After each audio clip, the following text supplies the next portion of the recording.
Assalamualaikum warahmatullahi wabarakatuh। You are most welcome in this Islamic Basic Knowledge Series Part 2। जैसा कि हमने video के part 1 में थोड़ी पॉइंट डिस्कस की थी कि कैसे हम बैतुल खाला में जाएंगे तो दुआ पढ़ेंगे, बैतुल खाला से वापस आएंगे तो दुआ पढ़ेंगे।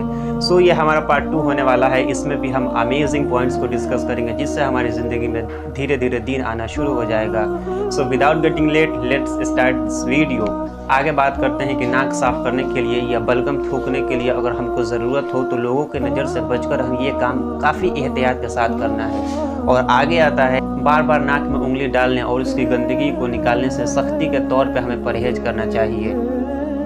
अगर नाक साफ करने की ज़रूरत हो तो लोगों की निगाहों से बचकर एकदम इत्मीनान से जाकर पहले अपनी नाक साफ कर लीजिए, अपनी ज़रूरियात से फारिग हो लीजिए, उसके बाद आप लोगों के सामने आना शुरू कीजिए। रुमाल में बलगम थूक कर मलने से सख्ती के साथ परहेज कीजिए। यह बड़ी घिनौनी आदत है, इल्ला कोई मजबूरी हो।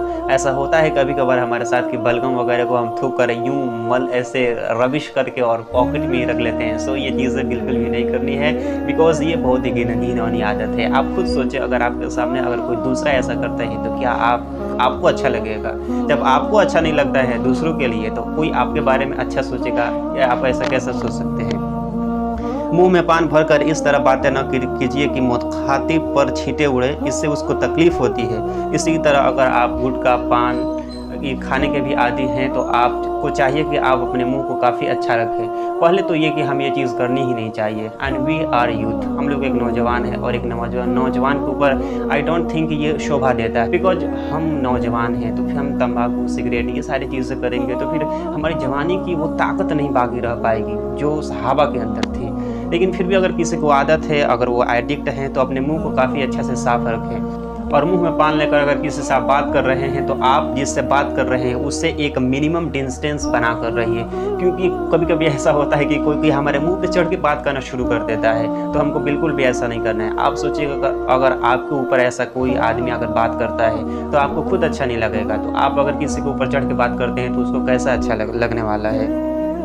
आगे बात करते हैं कि हमें वज़ू का भी काफ़ी एहतमाम करना है। हमें कोशिश करनी है कि हमेशा बावजू रहें। अगर इतना भी नहीं होता है तो इतना तो पॉसिबल होगा ना कि हम कसरत से वज़ू का एहतमाम करें। और जब हम वज़ू बनाने के लिए जाएं तो सबसे पहले बिस्मिल्लाहिर्रहमानिर्रहीम पढ़ें और उसके बाद से हम ये दुआ पढ़ें, बिस्मिल्लाहिल-अज़ीमी वल्हम्दुलिल्लाहि अला दीनिल इस्लाम। एक बार और सुने, बिस्मिल्लाहिल-अज़ीमी वल्हम्दुलिल्लाहि अला दीनिल इस्लाम। और जब हम वज़ू करते रहें तो उसके बीच बीच में हमको दुआ भी पढ़ते रहनी होगी। दुआ ये है, अशहदु अल्ला इलाहा इल्लल्लाह वहदहु ला शरीका लह व अशहदु अन्न मुहम्मदन अब्दुहु व रसूलुहु अल्लाहुम्मा जअलनी मिनत तव्वाबीन व जअलनी मिनल मुततहिरीन। दूसरा कलमा किसको याद नहीं? दूसरा कलमा है और लास्ट में थोड़े से ऐड अप कर देने हैं।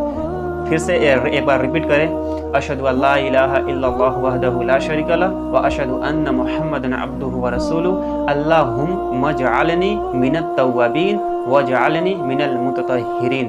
अगर आपको दुआ याद है तो अल्हम्दुलिल्लाह, नहीं याद है तो आप वीडियो को पॉज करके या प्लेबैक स्पीड को आराम से नॉर्मलाइज करके आप इसको आसानी से लिख सकते हैं। और जब वज़ू करके फारिग हों तो हम ये दुआ पढ़ें, सुब्हानकल्लाहुम्मा व बिहम्दिका अशहदु अल्ला इलाहा इल्ला अंता अस्तगफिरुका व अतूबु इलैक। ऐसा ना करें कि साना पढ़ने स्टार्ट कर दें, क्योंकि सुब्हानकल्लाहुम्मा व बिहम्दिका व तबारक अस्मुका ऐसा नहीं करना है, ऐसे पढ़ना है, सुब्हानकल्लाहुम्मा व बिहम्दिका अशहदु अल्ला इलाहा इल्ला अंता अस्तगफिरुका व अतूबु इलैक।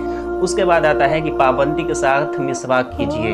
आप सल्लल्लाहु अलैहि वसल्लम ने इरशाद फरमाया, अगर मुझे परेशानी का अंदेशा ना होता मेरी उम्मत का तो मैं हर वज़ू में उसको मिसवाक करने का हुक्म देता। एक बार आप सल्लल्लाहु अलैहि वसल्लम के पास कुछ लोग आए जिनके दांत पीले हो रहे थे, तो आप सल्लल्लाहु अलैहि वसल्लम ने ताकीद फरमाई, उनको काफ़ी ज़ोर देकर कहा कि तुम अपने दांतों की सफाई करो।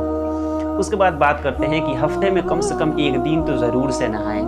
ऐसा नहीं कि बिना नहाए ही ज़िंदगी गुजार रहे हैं। So I don't think this is fair. और जुमा के दिन तो ज़रूरी तौर पे, नेसेसरी तौर पे हमको गुस्ल करना ही चाहिए। और जुमे के दिन अच्छे कपड़े पहनकर, उम्दा कपड़े पहनकर, साफ़ सुथरा कपड़ा पहनकर मस्जिद में हमको पहले जाना है। उसकी तैयारी सुबह से ही शुरू कर देनी है, क्योंकि आप सल्लल्लाहु अलैहि वसल्लम ने इरशाद फरमाया कि जो जुमा के दिन सबसे पहले मस्जिद जाता है, इमाम से करीब होकर बैठता है, खुतबा को काफ़ी ध्यान से सुनता है, कोई दुनिया की बात नहीं करता है, तो अल्लाह ताला उसको इस अमल के बदले पता है क्या देते हैं? हर एक कदम पर साल भर का नफली रोज़ा रखने का सवाब और साल भर के तहज्जुद पढ़ने का सवाब देते हैं। आप सल्लल्लाहु अलैहि वसल्लम ने इरशाद फरमाया, अमानत की अदायगी आदमी को जन्नत में लेके जाएगी। सहाबाए किराम ने कहा, अमानत की अदायगी? या आप सल्लल्लाहु अलैहि वसल्लम, ये अमानत से क्या मुराद है? तो आप सल्लल्लाहु अलैहि वसल्लम ने इरशाद फरमाया कि नापाकी से पाक होने के लिए गुस्ल करना।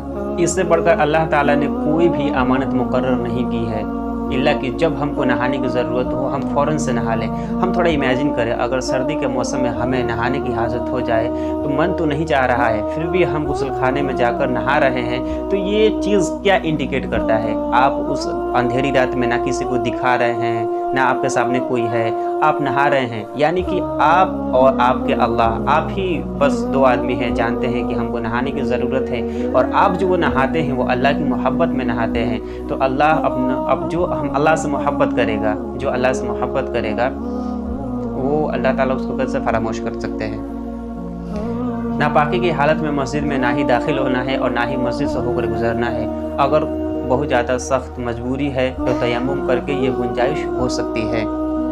आगे बात करते हैं कि बालों में तेल डालने की और कंघा करने के भी हमें एहतमाम करना चाहिए। ऐसा बहुत देखा जाता है कि बहुत सारे लोग होते हैं जो बालों में तो तेल लगाते ही नहीं हैं और बड़े शान से कहते हैं हम तेल नहीं लगाते हैं। तो आप बकलोल हैं, तेल नहीं लगाते हैं। आप सल्लल्लाहु अलैहि वसल्लम इतनी तेल लगाते थे कि उनके बाल मुबारक से क्या होती थी, तेल टपकते थे। वो तेल लगाकर एक अलग से कपड़ा रखते थे, उसके बाद से टोपी लगाते थे। इसलिए बालों में तेल लगाने की भी पूरी कोशिश करनी है और कंघा करने की भी करनी है। और दाढ़ी के जो बेढंगे बाल हैं उसको कैंची से दुरुस्त करना है। ऐसा नहीं है कि ट्रिमर से ख़त्म कर दें, ऐसा बिल्कुल भी नहीं करना। ये दाढ़ी शार है, एक मुसलमान के शार है। और काफ़ी इतदाल के साथ और सादगी के साथ उम्दा ज़िंदगी बसर करना है।